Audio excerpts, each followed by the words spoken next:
Gaza में हालात दिन पर दिन बदतर होते जा रहे हैं। खाने को लेकर के लोग ऐसे तड़प रहे हैं जैसे उन्हें कोई बड़ी सजा दी जा रही हो। बीते दिन मंगलवार को गाजा के दक्षिणी शहर राफा में खाना के लिए लोग पहुंचे, जहां भगदड़ मच गई। हालात ऐसे पैदा हुए कि 3 लोगों की जान चली गई, वहीं 46 लोग घायल हो गए। साथ ही 7 लोग लापता बताए जा रहे हैं। अल जजीरा की रिपोर्ट के मुताबिक भगदड़ इजरायली सैनिकों के हवा में फायर करने के बाद मची थी। वहीं इजरायल सेना ने कहा कि उसके सैनिकों ने भीड़ को नियंत्रण में रखने के लिए चेतावनी के तौर पर गोलियां चलाई थी। गाजा में लोगों को खाना मुहैया कराने के लिए फूड सेंटर शुरू किए जा रहे हैं। राफा शहर में ऐसे ही एक सेंटर पर खाना लेने के लिए हजारों की तादाद में भीड़ इकट्ठा हुई, जिसके बाद यह हादसा पेश आया। यह हादसा वहां तनावपूर्ण हालात और संसाधनों की कमी को दिखाता है। गाजा में खाने की भारी कमी और बढ़ती महंगाई के कारण लोग राशन और खाने के लिए भीड़ जमा कर रहे थे। इसी दौरान भगदड़ मच गई, जिससे कुछ लोग दब गए।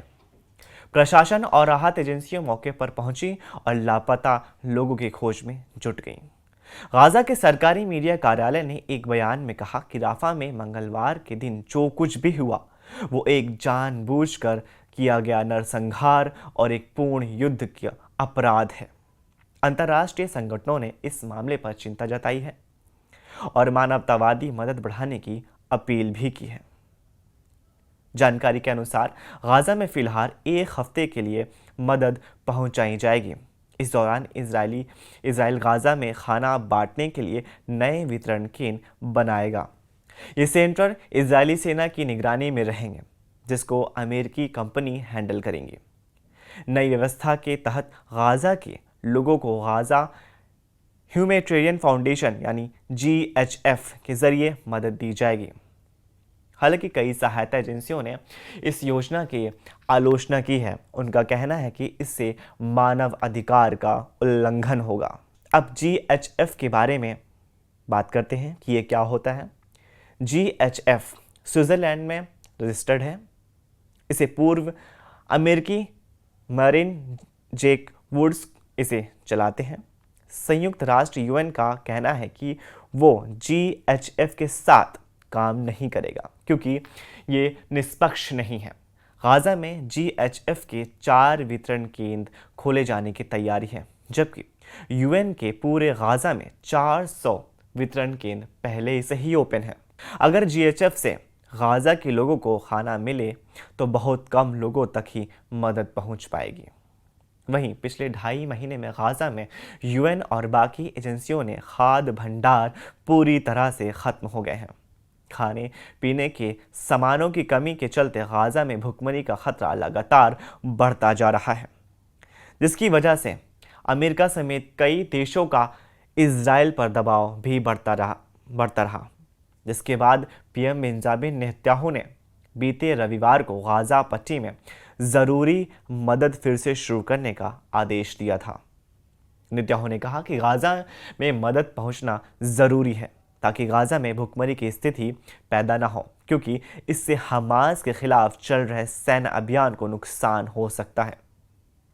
आगे उन्होंने कहा कि इजराइल ये सुनिश्चित करेगा कि मदद सिर्फ ज़रूरतमंद लोगों तक पहुंचे।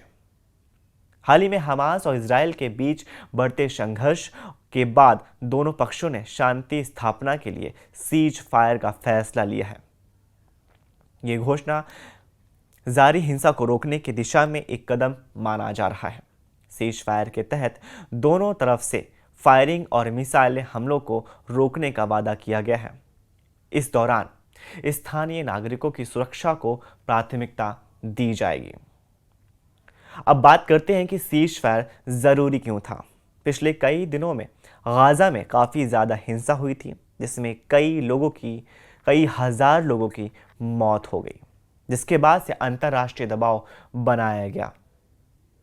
अगर हम करंट सिचुएशन की बात करें तो दोनों पक्षों ने संघर्ष विराम लागू कर दिया है, जिससे आम जनता को राहत और सुरक्षा की उम्मीद जताई जा रही है। रॉयटर्स के मुताबिक इस प्रस्ताव में इजराइल की तरफ से कई फिलिस्तीनी कैदियों की रिहाई का मुद्दा भी शामिल है, जिन्हें लंबी सजा काट रहे सैकड़ों कैदी शामिल हैं। इससे पहले इजराइल और हमास के बीच 19 जनवरी को सीज फायर हुआ था। हालांकि 2 महीने बाद यानी 18 मार्च को इजराइल ने गाजा में कई जगह मिसाइल अटैक करके इसे तोड़ दिया था। इजराइल ने गाजा पट्टी के 77% हिस्सों पर कंट्रोल हासिल कर लिया है।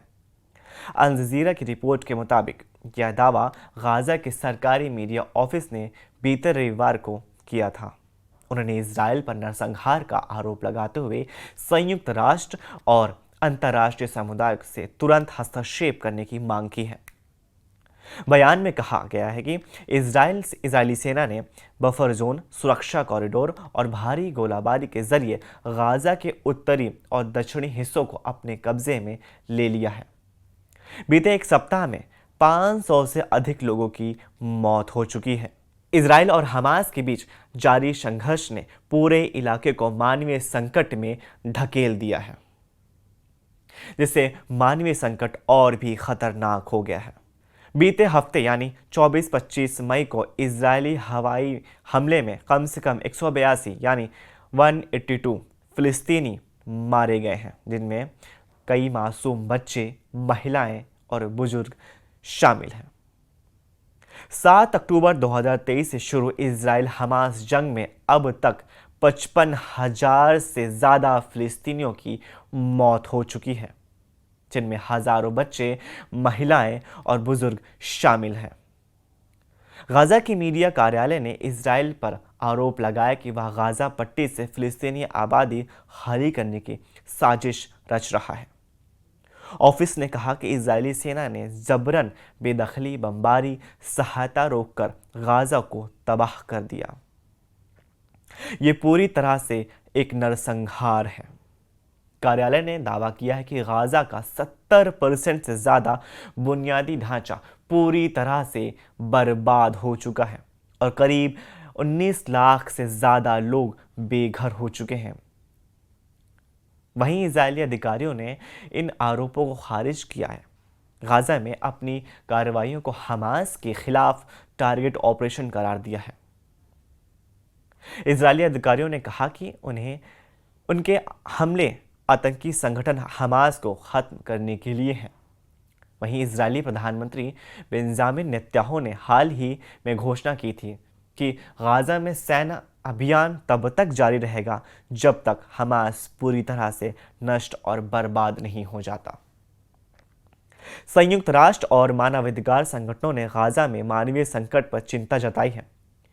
यूनिसेफ और विश्व खाद्य कार्यक्रम यानी WFP ने 12 मई को चेतावनी दी कि गाजा में 96% बच्चे कुपोषित हैं और अकाल का खतरा लगातार बढ़ता ही जा रहा है। गाजा में मौत आंकड़ा सिर्फ एक संख्या नहीं, बल्कि हर मौत के पीछे एक परिवार की तबाही की कहानी है। इस वीडियो में नीचे कमेंट करके अपनी राय शेयर कीजिए और ज़्यादा से ज़्यादा इस वीडियो को अपने फैमिली ग्रुप, दोस्तों में शेयर कीजिए। शुक्रिया।